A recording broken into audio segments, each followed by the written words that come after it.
थरिना माना बुंदों NIT IIT आव एडमिशन लाखांनायनि उनाव थरिना जों एक्सट्रा बिजाब फरायनो मोनदों सिलेबासा जोंनिया बेलेग नामा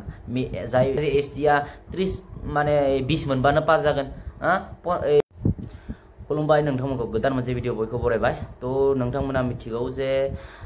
रिजार्वेशनखौ लानानै माखासे समाव बिराद कन्ट्रोभार्सि जाबाय थानायखौ जों नुनो मोनो नङा होमबा मा समाव जानायखौ नुनो मोनो जेब्लानोखि JEE नीटनि एन्ट्रेन्सनि रिजाल्ट फैयो बै रिजाल्ट फैनाय समाव मा जायो मिथिबायना माने जेनेरेल मानसिफोरा माने जेनेरेल सुबुंफोरा मा खालामो मोनसे एलिगेशन लाबोयो जे रिजार्वेशनखौ माने बोखारनांगौ मानांगौ होननानै बेबायदिनो माने बाथ्रा दिखांबाय थायो बा भइस दिखांबाय थायो बिथांमोना तो बे समाव बे भिडिअआव जोङो सावरायगोन रिजार्वेशननि सायाव तो भिडिअखौ जोबजासे नायबानो जाबाय तो नोंथांमोना मिथिगौ देग्लाय JEE 2025 नि जितु काट अफ बियो काट थांदोंमोन जेनेरेल आनरिजार्भ केटेगरियाव थांदोंमोन 93.10 बिथिं साइडआव गोनाङो 1023262 मानो बिनि उनाव इकोनॉमिकली वीकार सेक्शननि थाखाय EWS बुंदों जायखौ बिथांमोननिया थांदोंमोन 80.38 सामथिं आरो बिथिंगालाय बिनि उनाव other backward classes OBC NCL ना बुंदों माने कैटेगरी थायो माने OBC आबो NCL मोनसे थायो हा तो बिनिया थांदोंमोन हाय 79.43 सामथिं दंबावो आरो बिनि उनाव शेड्यूल कास्ट SC जायखौ SC बुंदों बिथांमोननिया थांदोंमोन 61.152 सामथिं दंबावो आरो बिनि उनाव ST शेड्यूल ट्राइबनिया थांदोंमोन 47.90 माने शेड्यूल ट्राइबनिया खमद्राय थांदोंमन आरो SC निख्रुइ बिनि उनाव लास्ट मोनसे जाहैबाय माने PWD माने persons with disabilities बिथांमोननिया थांदोंमोन माने 0.0079349 PWD कैंडिडेट ना माने बांसिन खम थांदोंमोन दा जायखि जाया बिखौ दोनबाय जों PWD कैटेगरिखौ जों दोनबाय जोङो दा जोङो मेन इशुआ माने कन्ट्रोभार्सिया जोंनि सायाव जायो थारमाने ST फोरनि सायाव जायो मानो होनबा जेनेरेलनि जितु काट अफ देग्लाय बियो हाइस्ट थांदों 2025 आव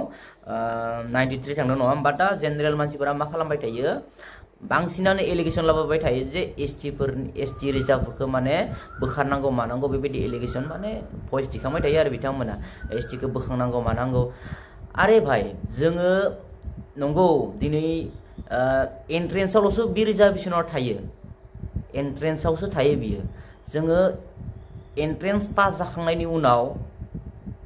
एन्टार जाखांनायनि उनाव एन्ट्रि जाखांनायनि उनाव कलेजाव एडमिशन लाखांनायनि उनाव NIT IIT बिनि इंजिनियारिं कलेजफोराव जाय बिथांमोना एडमिशन लायगोन बै एडमिशन लानायनि उनाव बिनि सिलेबास सेम बियो जेनेरेल जा PWD जा सोरबा OBC जा सोरबा SC जा बिजों खोथा गैया बियो थांनायनि उनाव एन्ट्रेन्सआव पास जाखांनायनि उनाव बिथांमोना कलेजाव एडमिशन मोननायनि उनाव सेम सिलेबास फरायनांगोन सेम बिजाब फरायनांगोन सेम पासिं मार्क मिथिबाय तो बिथांमोना बेखौनो बुंबाय थायो जे माने मेगन साबाय थायो ST फोरखौ जे माने कम पार्सेन्ट माने एन्ट्रेन्सआव कम पार्सेन्ट थाङो नालाय तो बेखाय बिथांमोना माने मेगन सायो माने ST फोरखौ तो बियो जोंनि थाखाय माने दुर्भाग्यजनक बाथ्रा होनना बुंनांगोन मानो होनबा दुखुनांथाव बाथ्रा जोंखौ बेबायदिनो बिथांमोना नायनो बायो मेगन सायो पार्सेन्ट माने एन्ट्रेन्सनि पार्सेन्टआ खम थांबाबो माने मेगन सायो आरे भाई जोङो एन्ट्रेन्सआवसो माने एन्ट्रेन्सआवसो बि रिजार्वेशन सिस्टेमा थायो एन्ट्रेन्स पास जाखांनायनि उनाव जेब्ला कलेजाव एडमिशन लायगोन एडमिशन लाखांनायनि उनाव बे जेनेरेल मानसिया जि बिजाब फरायो बेखौनो ST SC आ फरायनांगोन जेनेरेल मानसिनो बेसेबां माने पास मार्क नांगौ ST SC निबो बेसेबांखौ नांगोन बेयावथ' माने रिजार्वेशन खालामना दोनाखै जे ST आ 30 माने 20 मोनबानो पास जागोन माने 100 नि मादाव 25 मोनबानो पास जागोन होननानैथ' ST फोरनो रिजार्वेशन सिस्टेम लाखियाखैना बे कलेजाव नङा होमबा NIT जा IIT जा नोङो एडमिशन माने मोनखांनायनि उनाव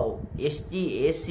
जेनेरेल OBC सब गासिबो जे मानसि दोङो बिथांमोना same subject same syllabus same passing mark लानानै फरायनांगोन माने पास जानांगोन सेम पासिं मार्क बेयाव रिजार्भेसन खालामना होनाय जायाखै दा माखासे समफोराव माने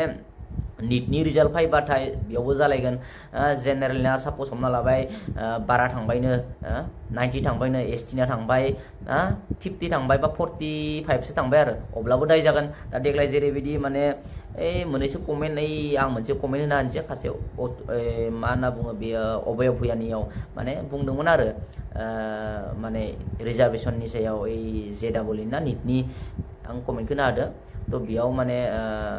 बिनि सायाव रिजार्भेसननि सायाव भिडिअ लाबोनांगौ होनना बुंदों सासेया कमेन्ट खालामदो जे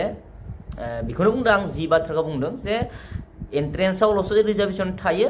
थाखांनायनि उनाव जेब्ला कलेजाव एन्ट्रि जाहैगोन बा एडमिसन लाहैगोन बे कलेजाव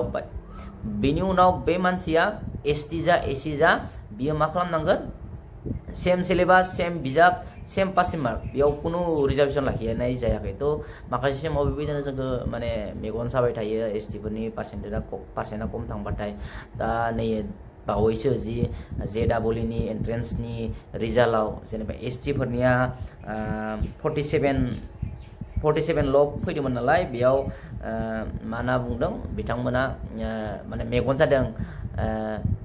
बिनि उनाव आरो नीटनि खेथ्रआव बेसेबां जायो जेब्ला माने एसटिनिया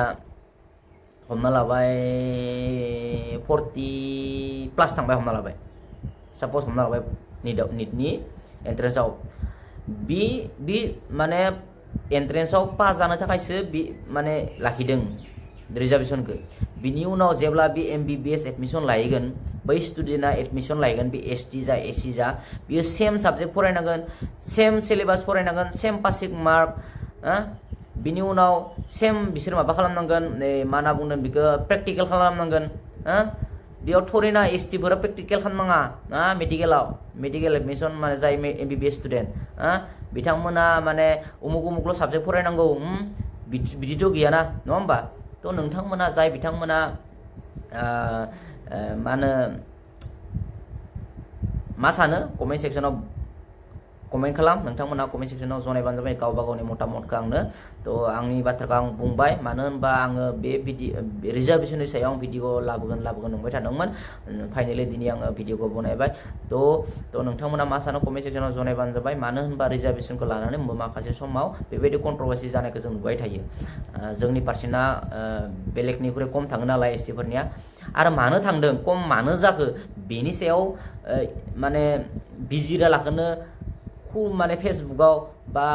सोरनिबा इउटुबनि भिडिअ कमेन्ट होबाथ' जानाय नङा ना रिजार्भेसनखौ बोखारनांगौ मानांगौ होननानै नङा होमबा आरो मानो खम थांखो देग्लाय जेडाबलनि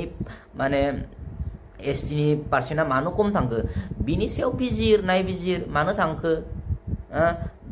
जेनेरेलना मानो 93 थांखो बिनि उनाव बुं बाथ्राखौ नङा होमबा बोखारनांगौ मानांगौ आरो जों